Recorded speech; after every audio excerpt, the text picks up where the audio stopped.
Monsieur Amadou, bonjour. Bonjour. Merci d'avoir accepté de répondre à une interview exclusive pour Opinion Internationale. Vous avez été à 3 reprises Premier ministre du Niger, vous avez été président de l'Assemblée nationale, vous êtes à la tête d'une des principales forces d'opposition, même je crois de la principale au Niger. Vous avez été 2 fois candidat à la présidence de la République. En 2016, vous avez mis en ballottage le président ensuite élu et en 2020, empêché de concourir en 2020. Donc, mais évidemment, la première question que j'ai envie de vous poser, vous êtes à Paris, déjà, comment allez-vous vous-même? Pour le moment, je vais bien et précisément à la suite des élections de 2020. Et pour une raison que j'ignore, on m'a accusé d'avoir suscité des émeutes suite aux résultats catastrophiques qui avaient été annoncés. On m'a arrêté et je me suis retrouvé en prison et le 1er mars 2021, pardon. Et j'étais tombé malade à nouveau. J'ai été évacué et depuis lors, je suis en évacuation sanitaire ici en France. D'accord. Donc vous ne pouvez pas rentrer au Niger?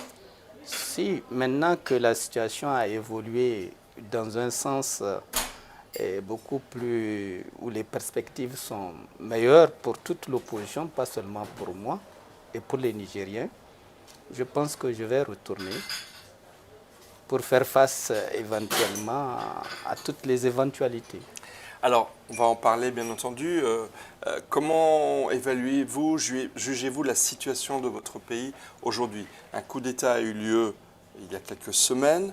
Il y a eu une réaction de la CEDEAO et de la communauté internationale, la France, les États-Unis, l'Union européenne, d'autres pays qui ont pris des positions différentes. Comment évaluez-vous la situation?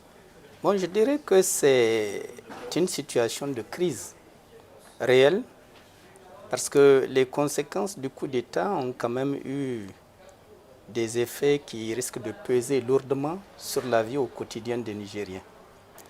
Seulement, l'impression que j'ai, c'est que tout le monde juge le coup d'État sans avoir demandé au préalable son avis à la population du Niger.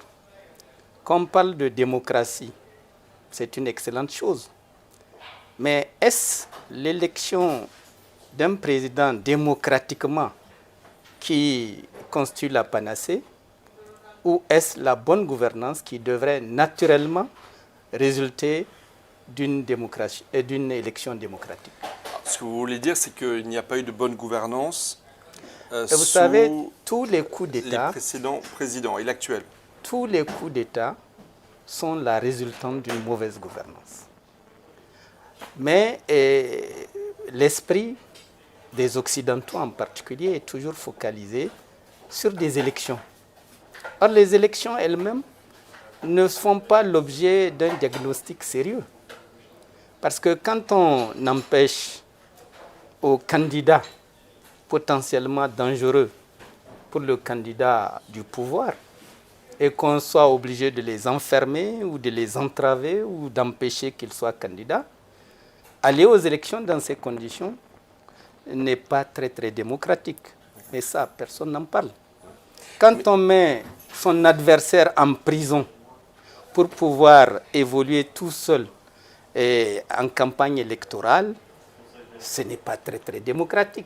Néanmoins, à la fin des élections, et de manière générale, tous les gens qui aujourd'hui critiquent le coup d'État s'empressent de féliciter avec beaucoup d'enthousiasme et quelqu'un qui a été élu dans des conditions très discutables. Mais cette critique, on peut aussi l'adresser aux chefs d'État africains. La CEDEAO s'est rangée ou a suivi ou a précédé la position de pays comme la France, les États-Unis, l'Union européenne. Mais il faut simplement reconnaître qu'en Afrique, il y a une certaine manière d'organiser et de gagner les élections. Si je parle du Niger, ce que je dis du Niger n'est peut-être pas aussi faux en ce qui concerne les autres pays. Et probablement tous ceux qui s'agitent pour menacer le Niger d'une guerre dont je ne connais pas le motif, puisqu'on ne peut pas aller faire la guerre à un pays sous prétexte qu'il doit obligatoirement pratiquer la démocratie. N'est-ce pas? C'est au peuple de choisir quel est le régime qui lui convient. Mais quel que soit le régime, ce qu'attend un peuple, c'est la bonne gouvernance. C'est les résultats de la gouvernance qui lui permettent d'améliorer ses conditions de vie. Ce n'est pas juste se parer de l'habit du démocrate et espérer que ça suffit au peuple pour que... Est-ce à dire que vous considérez que l'intervention de l'armée nigérienne, ou d'une partie de l'armée nigérienne, était nécessaire, voire inévitable? Bon, vous savez, quand on dit une partie de l'armée, ce n'est plus vrai à partir du moment où toute l'armée a assumé collectivement le coup d'État. Donc ce n'est plus une question de faction, c'est une question qui concerne l'armée dans son ensemble. Dès lors, le problème ne peut plus être, comme le suggèrent certains chefs d'État de la sous-région, une affaire d'opération de police pour régler rapidement le cas des putschistes. Il faut alors combattre l'ensemble de l'armée nigérienne. Et dans ces conditions, l'opération de police risque de tourner, malheureusement pour la sous-région, à une catastrophe sous-régionale. Et je me demande si, au nom d'un individu, il est éthique de décider d'aller frapper un pays et sans avoir au préalable demandé l'avis de la population, puisque ceux qui vont mourir, ce sont les citoyens ordinaires qui n'ont rien à voir avec le coup d'État. Donc vous condamnez les prises de position de la CEDEAO qui sont très fermes et qui même s'est préparée à une intervention militaire. Je ne dirais pas que leur position est ferme. Je trouve qu'elle est excessive. Quand il y a une situation qui se crée au niveau d'un pays membre de la CEDEAO, le bon sens et la raison commandent que l'on s'interroge d'abord sur les raisons qui ont conduit à ce coup d'État, qu'on approche les putschistes eux-mêmes pour savoir pourquoi, avant de commencer à faire tomber des sanctions extrêmement méchantes, il faut dire les choses telles qu'elles sont, et sur l'ensemble du pays, parce que les sanctions ne sont pas prononcées contre les putschistes, mais contre la population du Niger. Est-ce que, alors nous le rappelions en ouverture de l'interview, le pouvoir en place jusqu'à ce coup d'État vous a souvent mené la vie dure. En 2016, vous aviez fait campagne en prison. Vous avez mis en ballottage M. Issoufou du fond de votre prison. Tout à fait. M. Bazoum, Mohamed Bazoum, pareil, vous a... Enfin, en tous les cas... Pour que je ne les gêne pas, oui. On m'a empêché d'être candidat. Voilà. Alors, qu'est-ce que vous pensez de la situation de M. Bazoum aujourd'hui? Est-ce que vous êtes inquiet pour lui? Il est actuellement retenu contre son gré au Niger. Que pensez-vous de sa situation?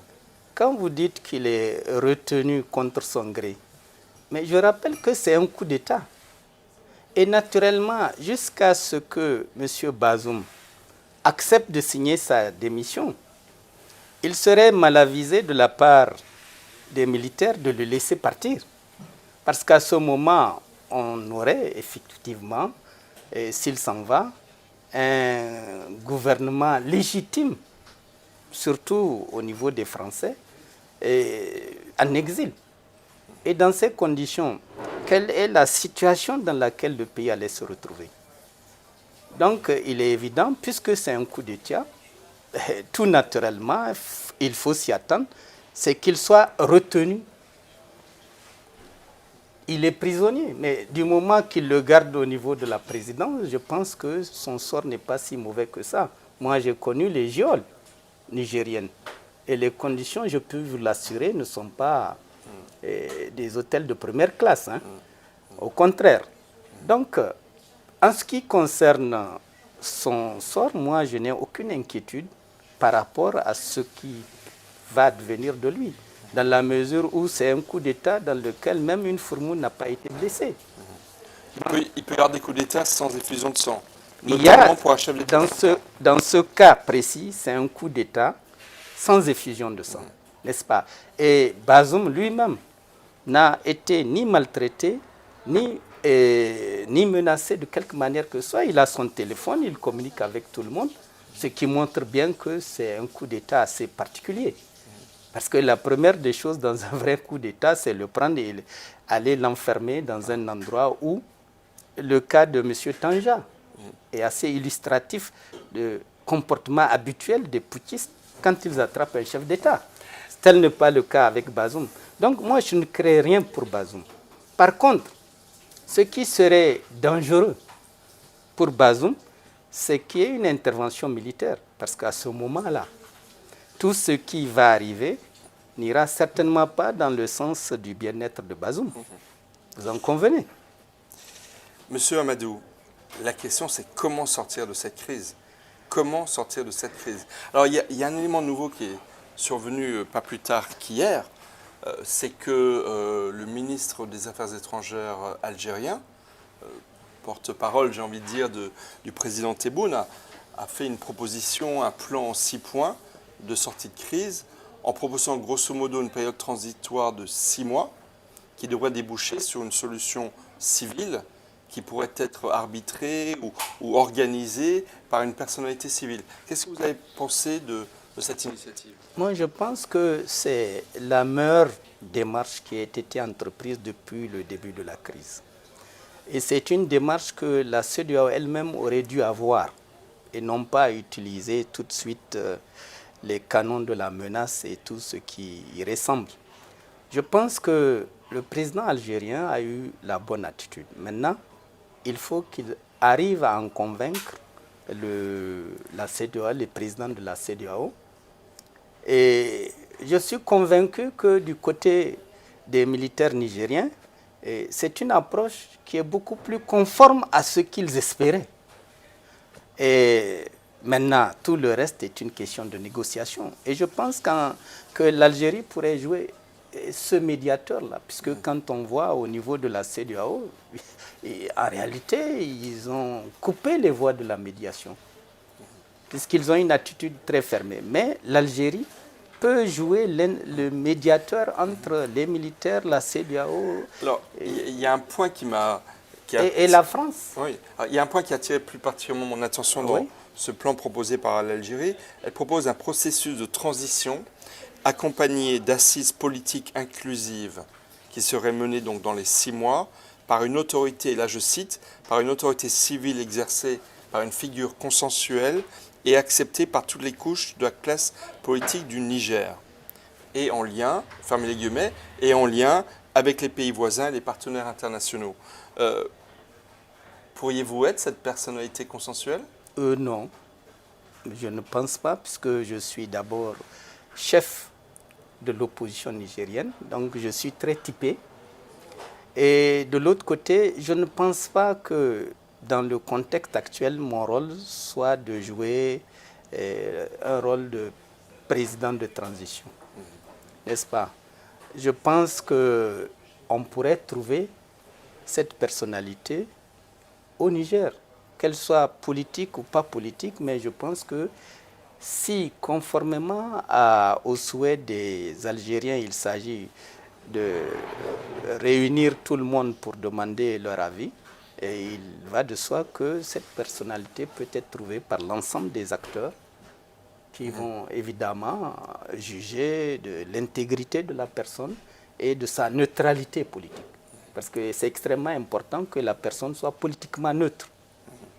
Donc, mais il faut encore que les militaires qui ont fait le coup d'État conviennent que cette personnalité également leur convient. Voilà. Alors, plusieurs questions. Lorsqu'il y a un coup d'État, ce qui souvent arrive, c'est que les putschistes restent au pouvoir longtemps. Là, l'Algérie propose une période transitoire de 6 mois, mais on voit que dans les pays où des coups d'État ont eu lieu, souvent effectivement sur des problèmes de gouvernance des pouvoirs précédents, soit en Guinée, il y a le Burkina Faso, il y a le Mali, il y a le Gabon également, où également la situation bouge fortement. Est-ce que votre crainte principale, ce n'est pas que les militaires veuillent rester au pouvoir pour longtemps et donc qu'un chef de l'opposition comme vous se trouve finalement empêché de prétendre à la magistrature suprême par un vote démocratique parce que les militaires voudraient garder le pouvoir? Vous savez, en ce qui concerne précisément ma personne, je n'ai pas cette préoccupation. Ma principale préoccupation est que mon pays ne soit pas l'objet d'une guerre pour des raisons politiques. Deuxièmement, la durée que les militaires vont tenter d'avoir sur le pays n'aura de l'importance que par rapport à ce qu'ils entendent faire durant cette période. Parce qu'au Niger, il y a quand même beaucoup de questions à régler. La première des choses, il faut refaire une constitution qui empêche à l'avenir les coups d'État.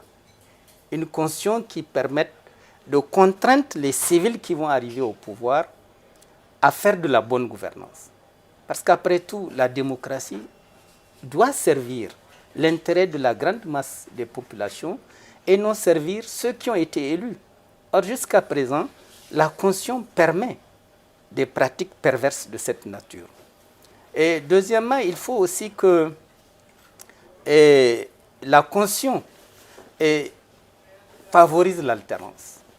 Dans un système politique qui nie la nécessité de l'alternance, il ne peut pas y avoir de bonne gouvernance.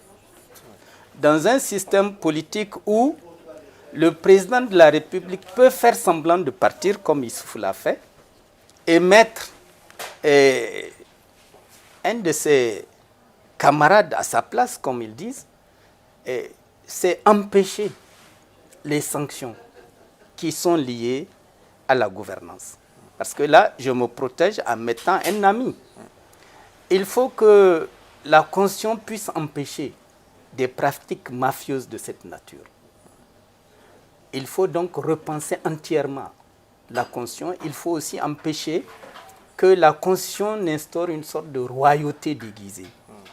Ce qui est souvent le cas en Afrique, malheureusement. En Afrique, mais quelles que soient les constitutions, non, malheureusement. Non, si on crée si on veut s'inspirer de la Constitution française, c'est évident.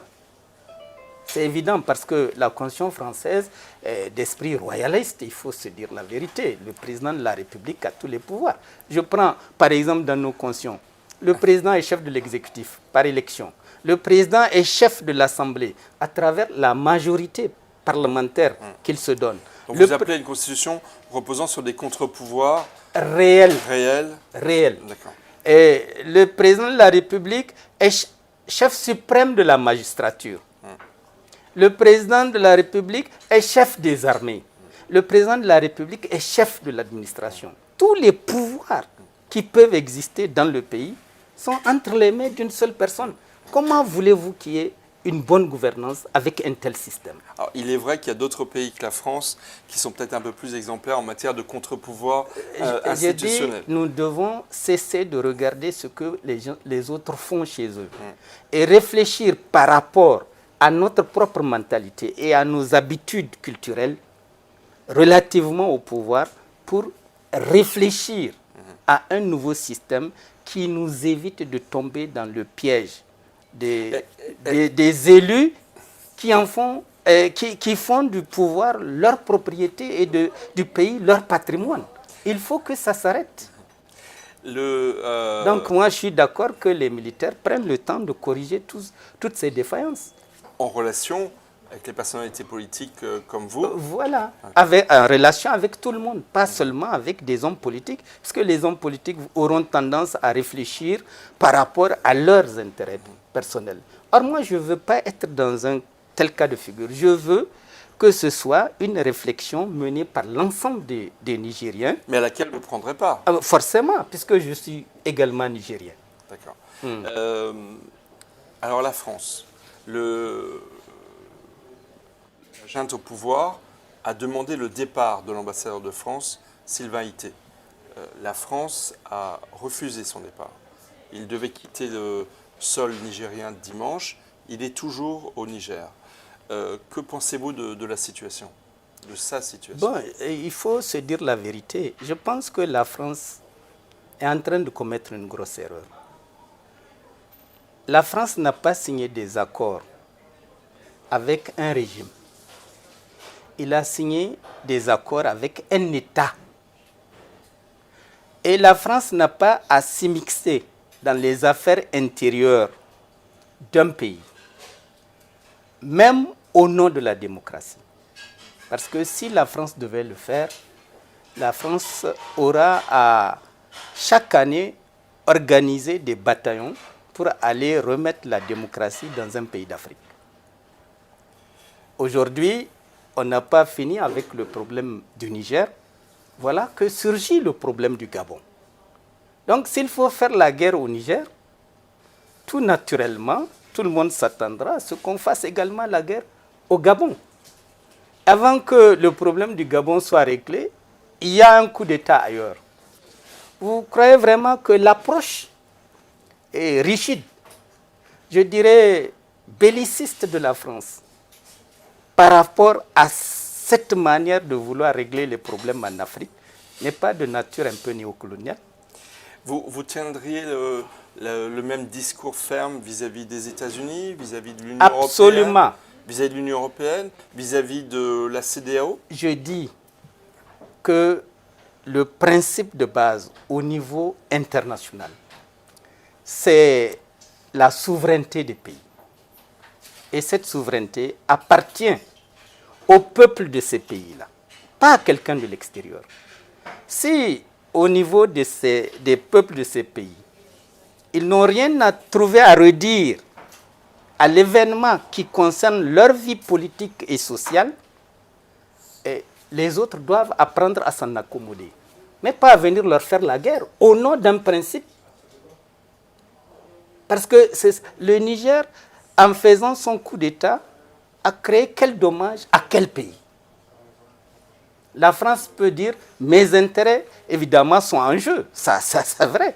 Mais est-ce par la force que la France peut entretenir des rapports qui vont préserver ses intérêts avec le Niger?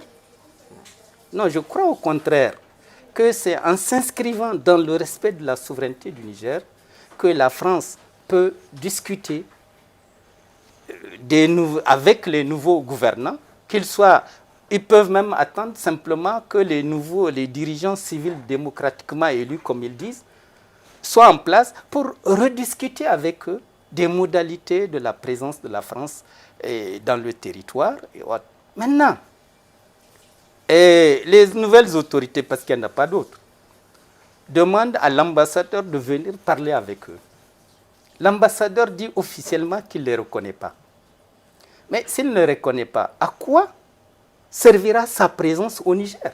S'il ne peut pas parler avec les putschistes, ne fût-ce que dans l'intérêt de Bazoum, à quoi sert sa présence au Niger? Donc il est là actuellement comme un immigré sans papier au Niger, puisqu'il n'est plus ambassadeur. Donc vous vous joignez à la parole des putschistes en demandant son départ? Non, en tant que Nigérien, je dis qu'on doit respecter la souveraineté de notre pays. Même si cette souveraineté, pour le moment, est, comment dirais-je, accaparée par la force, par des militaires, il n'en demeure pas moins qu'il n'y a pas de pays sans dirigeants. Donc il faut souffrir le temps de leur présence et tenter, par le dialogue, de régler tous les problèmes qu'ils soulèvent. Donc je pense que c'est une erreur de la France de dire à son ambassadeur de ne pas aller répondre à la demande qui a été faite par les militaires pour discuter avec M. Ité. S'il refuse d'y aller, il n'est plus ambassadeur. En tout cas, jusqu'à ce que Bazoum revienne. Donc il ne sert à rien parce qu'au Niger, on a l'habitude des coups d'État. C'est le 5e coup d'État qui intervient au Niger.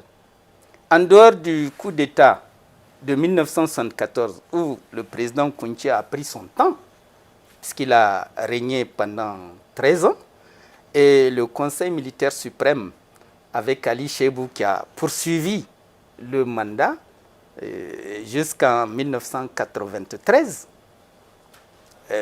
c'est le seul système de coup d'État qui a permis d'avoir un régime militaire de longue durée.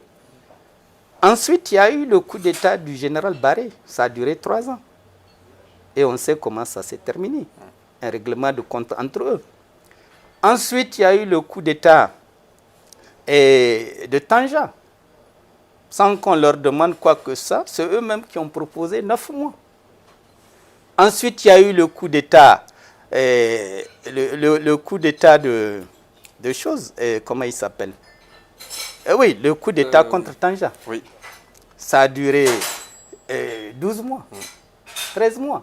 Donc, sans contrainte, sans pression de qui que ce soit, naturellement, ils agissent dans l'esprit d'une régulation démocratique. Le système est bloqué, il faut le débloquer. On le débloque et on se retire. Jusqu'à présent, c'est la mentalité qui prévaut au niveau des militaires nigériens. Donc moi, je ne doute pas qu'ils s'inscrivent dans la même logique parce que les Nigériens, vous voyez comment les populations sont sorties. Au début, on dit non, c'est Niamey, c'est le chef de l'opposition, donc ça s'explique. Mais quand jusqu'aux plus petites communes du Niger sortent pour soutenir les militaires, le discours devrait changer. Ce n'est plus une affaire de l'opposition. Ce n'est pas une affaire de régionalisme. Ce n'est pas une affaire d'ethnicisme. Monsieur le Premier ministre, Monsieur Amadou, vous allez rentrer bientôt au Niger. Vous souhaitez y rentrer? Bien sûr. Et n'était-ce point les problèmes des avions qui compliquent l'existence, je serais déjà rentré. Est-ce que vous avez un message à adresser aux Nigériens de France et de la communauté internationale? J'ai un message à adresser aux Nigériens qui sont au Niger, mais également à la diaspora nigérienne qui se trouve un peu partout dans le monde. Parce que la situation qui prévaut ne peut laisser aucun Nigérien indifférent. Il ne s'agit pas dans cette situation de se mettre en avant ou de mettre en avant ses intérêts personnels. Il s'agit de défendre les intérêts de notre pays. Nous n'avons qu'un seul pays, aussi misérable soit-il. C'est notre patrimoine commun. Mais ce n'est pas un pays misérable, je tiens à le préciser. C'est ce ça ne l'est pas. Quand j'écoute les médias internationaux, la première des choses, le Niger, l'un des pays les plus pauvres du monde. Alors qu'avec ses richesses naturelles, le Niger est loin d'être le pays le plus pauvre du monde. Et donc, juste pour la remarque, je tenais à le dire. Je dirais simplement aux autres Nigériens que c'est notre patrimoine commun. Donc tout ce qui peut contribuer à le détruire, de notre fait, nous devons l'éviter. Nous n'avons pas intérêt à tomber dans le piège des provocations,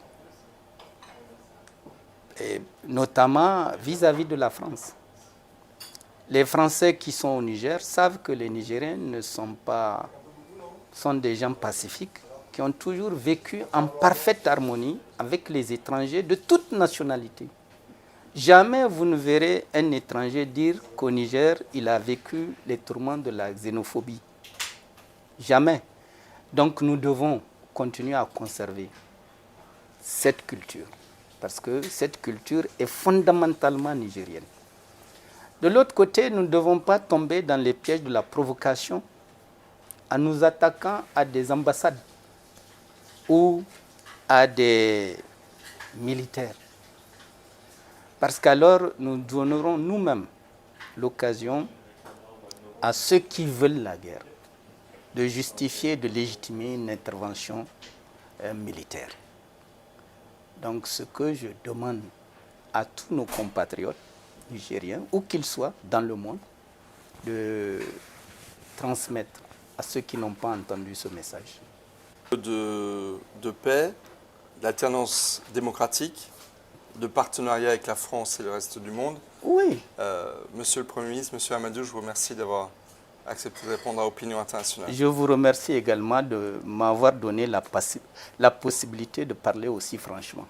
Et je suis Parce sûr qu'il faut qu'on apprenne à se parler franchement. Franchement, ça fait partie de l'amitié. Ouais. Et je suis sûr que votre franchise aidera à faire passer vos messages et ira jusqu'en Afrique, évidemment.